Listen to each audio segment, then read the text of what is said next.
What's going on, guys? Alex Chasen back here with a brand new video. Hopefully having a great day, afternoon, or night, wherever you guys are in this world. And the Eastern Conference Finals starts tonight. The Miami Heat head to Boston for Game 1. And woo, it's going to be a fantastic series. The Miami Heat, man, they have been the surprise of these playoffs, even more than the Los Angeles Lakers, knocking off the Bucks, knocking off the Knicks, and now in the Eastern Conference Finals. And on the other side of the ball, you got the Boston Celtics beating the Hawks in 6. Beating Philly in 7. That was a fantastic series, and now they are back in the Eastern Conference Finals to play again 2 years in a row, the Miami Heat. Let's jump right into this matchup, and let's see who's going to win. Let's jump right into the 8th-seeded Miami Heat, who no one saw this coming, going through the play-in tournament, and then now they're in the Eastern Conference Finals. It's insane, and it's all driving through Jimmy Butler. They lost Tyler Herro in the first round. They lost Victor Oladipo in the first round. They are just firing still on all cylinders after losing especially Tyler Herro, who was a key piece. Victor Oladipo could never really find his role, but still a key role player to this roster. And guys are stepping up. Let's start off with Jimmy Butler, of course, who's playing the best basketball, no question, of his career, averaging almost 31.5 points per game. Bam Adebayo, 18 points per game with 9 rebounds, 3.5 assists, 1 steal. Continuing to Gabe Vincent, who has stepped up so much, averaging 11.5 points per game, 5 assists, almost 1 steal, a few rebounds per game. He has jumped up his role. He has taken over that Tyler Herro role and actually has taken over Kyle Lowry's spot. And Gabe Vincent has been playing fantastic basketball. And then you have Max Strus, who also has taken a huge step up, averaging 11 points per game. And then you got Kyle Lowry still doing his things, 10 points per game. 5 assists, 1 steal, a few rebounds. But then I want to make this point. Duncan Robinson. The man got a bag a few years ago. Last year, lost his job. Basically lost his job to Tyler Herro. Max Strus took a huge step up last year. Going into this season, same thing. His job was not there. This man was sitting on the bench making a bag. So good for him. But for the Miami Heat, it was a terrible decision looking at it. But now, with bodies down like VO and Tyler Herro, Duncan Robinson has taken the biggest step up in these playoffs, averaging 8 points per game, but only in 18 minutes. He's averaging 8 points per game in 18 minutes, and his shooting efficiency has jumped up from low 30s to mid 40s from behind the arc, and that is his job for the Miami Heat. He is a sniper. Guys are shooting.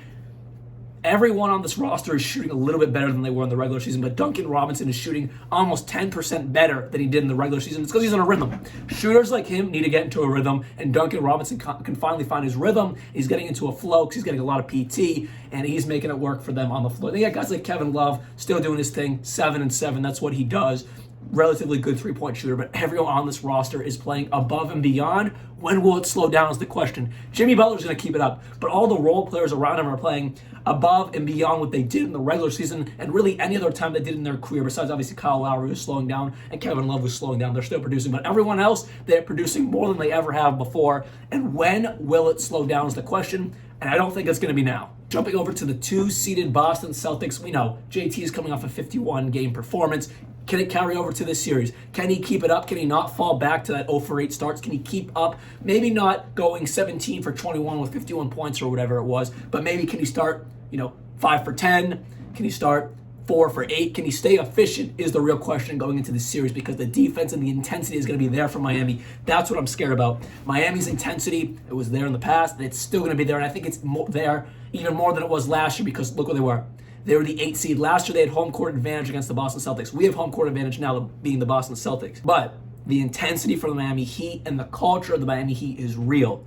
Eric Spoelstra is going to outcoach Joe Mazzulla in this. I'm 100% sure he's going to outcoach Joe Mazzulla. Can Joe Mazzulla make timely adjustments? And can guys around him like Marcus Smart, Jaylen Brown, Jason Tatum, Al Horford, guys who have been in this position prior to Joe Mazzulla, can they be able to work together as a team, out-coach Eric Spoelstra as a group? That's going to be the question, because Eric Spoelstra has the knowledge. 2-time champ, coach LeBron, D. Wade, Bosh, coach that whole era, coach Jimmy Butler, now look at going from the damn 8th seed, coach them all these great years. Eric Spoelstra has been that man behind the board, making the plays for this roster. So can Joe Mazzulla and all the Celtics guys with a bunch of knowledge who have been there for years, can they all work together and out-coach Eric Spoelstra is going to be the real question for this series. Someone who might be getting a lot of PT for Boston and did not in the last series, or very occasional playing time, is Grant Williams. Grant Williams can space the floor. He also can play relatively good defense on someone like Jimmy Butler and or Bam Adebayo when Al Horford and Robert Williams need to rest and or guard the other guys on the court. So I'm expecting Grant Williams to get a little bit more playing time than he did in the last series, and even against the Hawks, he didn't even play at all Off the top of my head, I don't even think he just came in for a minute. So Grant Williams, I expect to get more playing time as the Miami Heat like to spread out the floor. The Boston Celtics are going to want to spread out the floor, and they're also going to want guys to be able to play defense and also play post defense and can run around, and Grant Williams can do that very, very well. In the regular season, they split 4 games, 2 games apiece. Very, very competitive and very, very equally matched teams because of the Heat's energy and intensity over the Boston Celtics. That is why. Because on paper, JT, JB are both better than everyone else in that Miami Heat roster, including Jimmy Butler. But the intensity of Jimmy Butler and the culture Eric Spoelstra and Pat Riley instill into that team for years is what's going to make this series go longer than it should be. So with that said, I'm going to say the Boston Celtics are going to win this in 6 or 7. But like I did with the Western Conference, I got to lock one in. And I'm going to lock the Boston Celtics are going to win this in 7. I think it's going to go longer than it should be. Realistically, they should win this in 5 or 6. But as we saw in the last series and the series before that, the Celtics can never make anything easy. And they definitely do not do this on purpose, but they definitely like to get a little lackadaisical when they're up in a series and then the series gets tied and then they're down 3-2, whatever it may be. The Boston Celtics will come out on top, ultimately winning in 6 or 7, but I'm going to say Boston Celtics in 7 because I never like to make anything easy, and the Miami Heat's intensity and energy is going to make this very tough for the Celtics to stay in it mentally, but ultimately the Celtics will come out on top in 7 games. That's all I have for you guys today. Hopefully you did enjoy this video, and let's see what happens. I'm very nervous, very excited. I'll be attending Game 1 tonight in Boston. It's going to be a great time, and like always, peace out.